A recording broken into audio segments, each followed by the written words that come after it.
En el caso 31 lo que vamos a tener es lo siguiente. Tenemos S, que es un subespacio generado por estos dos vectores que ven en pantalla, y H, que está definido por la ecuación que ven a continuación. Entonces la idea acá es encontrar un subespacio W que esté incluido en R4 tal que S, de subespacio S, suma directa con ese subespacio W nos dé H. Entonces, ¿cuál es la idea? Este es un ejercicio bien de parcial, o sea, es algo que lo han visto ahora y lo pueden ver inclusive también en los ejercicios de CBC. Entonces, hay una serie de pasos acá que es importante tener en cuenta, ¿sí? Para tener una idea. Primero nosotros tenemos que pensar lo siguiente. Si S suma directa con W nos da H, eso quiere decir lo siguiente. Primero, por lo que vimos en el teorema de la dimensión, S y W tienen intersección nula. Por lo tanto, nosotros por el teorema de la dimensión, que es lo primero que uno se le ocurre en este tipo de casos, como primer recurso, sería tratar de ver qué es lo que nos dice el teorema de la dimensión. O sea, acá nosotros estamos pensando en el teorema de S más W, ¿sí? Esto nos va a quedar la dimensión de S más la dimensión de W menos la dimensión de S intersección W. Por el hecho de que sea suma directa, esto nos va a dar 0, ¿sí? Después tenemos que ver qué es lo que pasa con las dimensiones de S y W y también qué es lo que pasa con H, porque fíjense, si S suma directa con W nos da H, eso quiere decir que ambas dimensiones, tanto las de H como las de S suma con W, tienen que ser iguales. Entonces, en primer lugar, lo que deberíamos averiguar es cuánto es la dimensión de H y ir cascadeando entre comillas el resto, ¿sí? Y tratar de elegir los vectores con ese criterio, ¿no? Entonces, pensémoslo de la siguiente manera, ¿no? Y después obviamente tenemos que volver a este enunciado para corroborar que lo que hicimos esté bien, ¿no? Por las dudas. Entonces vamos a corroborarlo de este lado, ¿sí? Fíjense, vamos a tener en cuenta. Primero tenemos que encontrar cuál es la dimensión de H. A grosso modo, como H está definida solamente por una ecuación, estamos hablando de 4 variables, H tiene 3 variables libres, ¿sí? O sea, tiene 3 grados de libertad, con lo cual la dimensión de H va a ser 3, necesariamente porque ya les digo, estamos en R4 y tenemos una sola ecuación, ¿sí? Después, eso es lo mismo que la dimensión de S suma directa con W, es decir, va a tener dimensión 3 también. Y tenemos que ver qué es lo que pasa con la dimensión de S y la dimensión de W, ¿sí? Es decir, y ver cómo podemos extender los vectores. Primero, para hallar la dimensión de S, deberíamos chequear si los generadores de S son linealmente independientes. Ahora no es obvio porque no está triangulado, o sea que necesariamente tenemos que hacer la triangulación. Por eso es una triangulación simple, así que vamos a proceder, ¿sí? Entonces en este caso esto nos va a quedar 1, 0, 0, ¿sí? Pues tenemos el 1, 1, menos 1, 0, triangulamos acá, vamos a hacer fila 1 menos fila 2 directamente, entonces en este caso esto nos va a quedar 0, menos 1, 1, 0, con lo cual vemos que son linealmente independientes y por ende la dimensión de S nos va a quedar 2.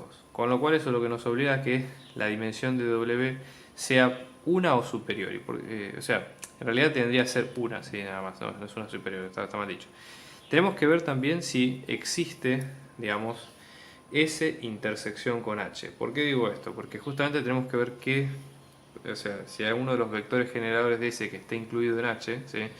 Tratar justamente de probar de alguna manera si es posible, cómo genera, o sea, justamente, obviamente si la suma es directa, obviamente la intersección lo más probable es que nos dé que ambos vectores estén incluidos en H. Eso sería la lógica, pero tenemos que probarlo, ¿sí? Ver cómo nos vamos adaptando en este caso. Entonces, dado que S y H están generados de esta manera, ¿sí? Lo que vamos a hacer es para S vamos a ir reemplazando cada vector, ¿sí?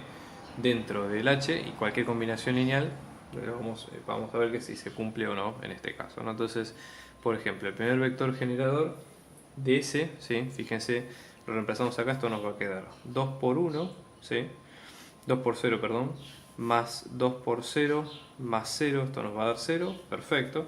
Y en el segundo estamos reemplazando acá, esto nos va a quedar 2 por 1, ¿sí?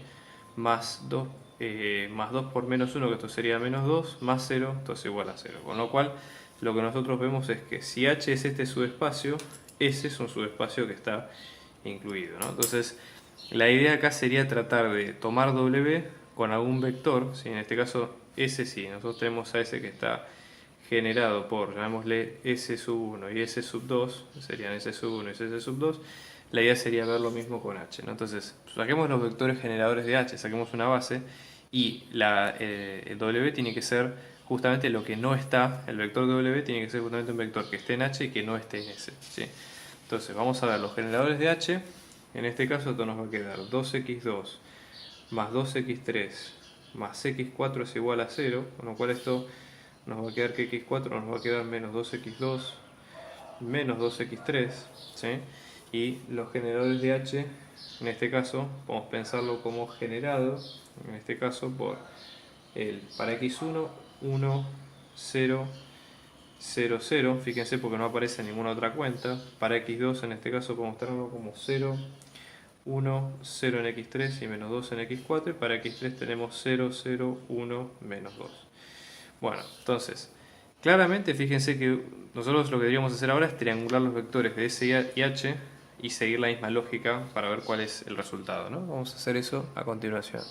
Fíjense que acá nosotros tenemos todos los vectores de S y H. La idea justamente de triangularlos es ver cuáles son los vectores de intersección. Obviamente que los vectores de S están dentro de H, con lo cual la idea es tratar de buscar a un vector que sea linealmente independiente de los dos y ver más o menos cómo los vamos eligiendo. Entonces, de H nosotros tenemos que pensar que podemos tomar tres vectores, o sea, vamos a tomar lo siguiente. Si S está incluido en H, obviamente fíjense que ya estos dos vectores son iguales, el 1, 0, 0 en ambos casos. Entonces lo que vamos a hacer es tomar lo siguiente. Fíjense, vamos a tomar de H, vamos a tomar estos tres, que serían el 1, 0, 0, el 0, 1, el 0, 1, 0, menos 2 y el 0, 0, 1, menos 2, ¿sí? Y luego también tenemos que, como S está incluido en H, este también se puede tomar como vector de H, ¿no? Entonces vamos a tomar en cuenta el 1, 0, 0, 0, después tenemos el 1, 1, menos 1, 0 y después tenemos, acá podemos tomar cualquiera. Lo que no sabemos es si este vector, por ejemplo, hasta ahora estos son de H y estos son de S, ¿sí? El vector, el último que es solamente de H, tenemos que fijarnos efectivamente si triangulado está bien, ¿sí? Con lo cual acá, haciendo las cuentas, a lo que llegamos es, en este caso, a este sistema. Fíjense que en este caso estos son los tres vectores linealmente independientes, ¿sí? Y nosotros acá podemos tomar como base de W el vector que no se anuló de la triangulación, ¿sí? Entonces a W lo podemos tomar como generado por el 0, 0, 1, 2, ¿sí? Entonces, ¿qué corroboramos acá? W tiene dimensión 1, con lo que habíamos dicho al principio, ¿sí? Entonces, fíjense, en este caso tenemos W tiene dimensión 1, con lo cual este teorema se completa perfecto. Podemos generar los vectores con los dos de S más el de W, que es uno de H que no pertenece en S, ¿sí? Y directamente ya con eso tenemos el problema solucionado.